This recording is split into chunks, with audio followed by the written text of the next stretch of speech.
अस्सलाम वालेकुम स्टूडेंट्स, कैसे हैं आप सब।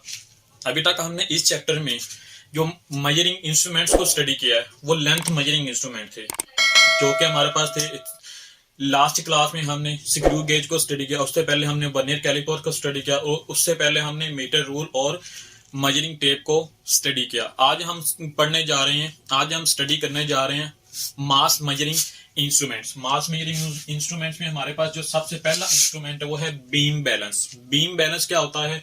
बीम बैलेंस अगर हम थोड़े से अर्लियर टाइम में चले जाएं तो लोग क्या करते थे, बीम बैलेंस के थ्रू वेट को मेजर किया करते थे। जैसे कि अभी आपके पास पिक्चर भी शो हो रही है, उस पिक्चर में आपके पास दो पैन शो हो रही हैं, एक लेफ्ट पैन है और एक राइट पैन है। उसके ऊपर आपके पास एक बीम शो हो रहा है, बीम के साथ एक पॉइंटर लगा हुआ है।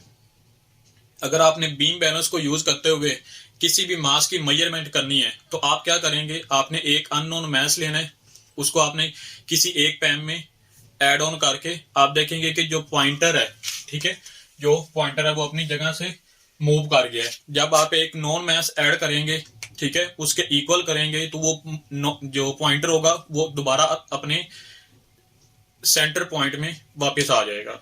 तो इस तरह से आप बीम बैलेंस को यूज करते हुए मेजरमेंट कर सकते हैं। इसके बाद हमारे पास होता है फिजिकल बैलेंस।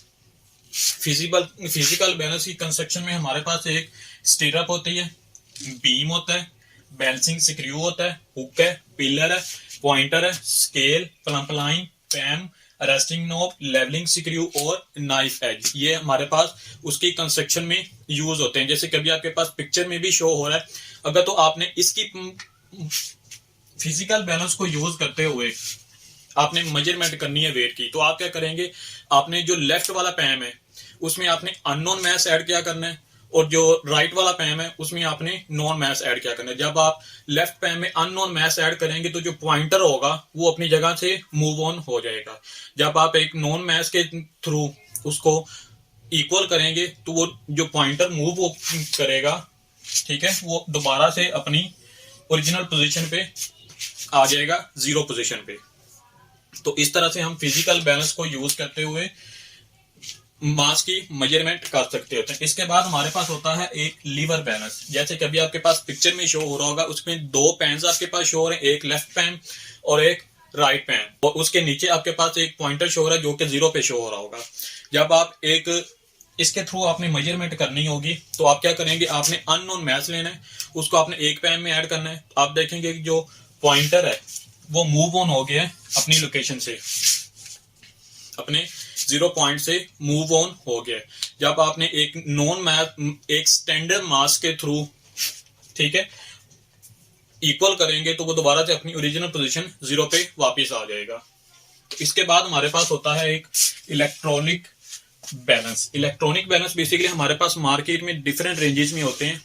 एक तो मिलीग्राम में होता है, ग्राम में होता है, किलोग्राम में होता है। ये डिफरेंट रेंजेस हैं इसकी, और ये बेसिकली ज्यादातर तो सुनार की शॉप पे यूज होता है। मिलीग्राम पे अगर आपने यूज करना हो तो फिर आपको ये सुनार की शॉप से मिलेगा।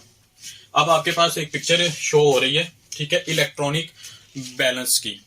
उसमें आपने इलेक्ट्रॉनिक बैलेंस को यूज करते हुए मेजरमेंट करने, तो आप क्या करेंगे, सबसे पहले तो उसको आप पावर ऑन करेंगे, ठीक है। पावर ऑन करने के बाद आपने उसको जीरो पे सेट करना है। जीरो पे सेट करने के बाद जो आपने ऑब्जेक्ट की मेजरमेंट करनी है, वेट उसका मेजर करना है, उसको आपने उसके ऊपर ऐड ऑन करना है, ठीक है। उसके ऊपर आप रखेंगे तो क्या होगा, तो आपके पास जो 0.00 समथिंग आपके पास पिक्चर में शो हो रहा है, ठीक है, उस पर वेट लिखा हुआ आ जाएगा कि इस ऑब्जेक्ट का इतना वेट है। अब हमारे पास ये क्वेश्चन आता है बोर्ड के एमसीक्यूज में, उसमें आता है कि इनमें से मोस्ट एक्यूरेट बैलेंस कौन से वाला है, ठीक है, कि हम किस की मदद से सबसे अच्छा और प्रीसाइज रिजल्ट फाइंड आउट कर सकते हैं। तो इसमें अगर तो हमारे पास एक कॉइन है, ठीक है, लेट्स सपोज हमने उसका वेट किया। जब हमने उसका वेट किया बीम बैलेंस के थ्रू, तो उसका कॉइन का हमें वेट मिला 3.2 ग्राम, क्योंकि इसका जो लीस्ट काउंट होता है वो होता है 0.1 ग्राम। अगर हम उसको फिजिकल बैलेंस के थ्रू करेंगे तो हमारे पास जो मास ऑफ कॉइन है वो है 3.24, क्योंकि उसका जो लीस्ट काउंट है वो है 0.01 ग्राम।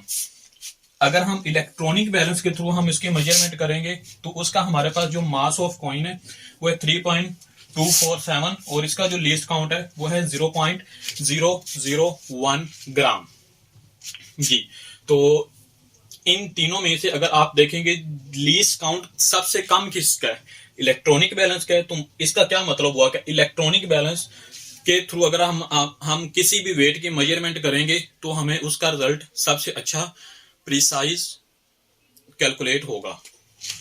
जी, तो अगर आपके पास क्वेश्चन आ जाता है कि इनमें से मोस्ट एक्यूरेट रिजल्ट हम किसके थ्रू फाइंड आउट कर सकते हैं, कैलकुलेट कर सकते हैं, तो वो इलेक्ट्रॉनिक बैलेंस के थ्रू कर सकते हैं। ये था हमारा टॉपिक मास मेजरिंग इंस्ट्रूमेंट्स। अगर आपको ये वीडियो अच्छी लगी हो तो सब्सक्राइब के बटन पे क्लिक करना मत भूलिएगा।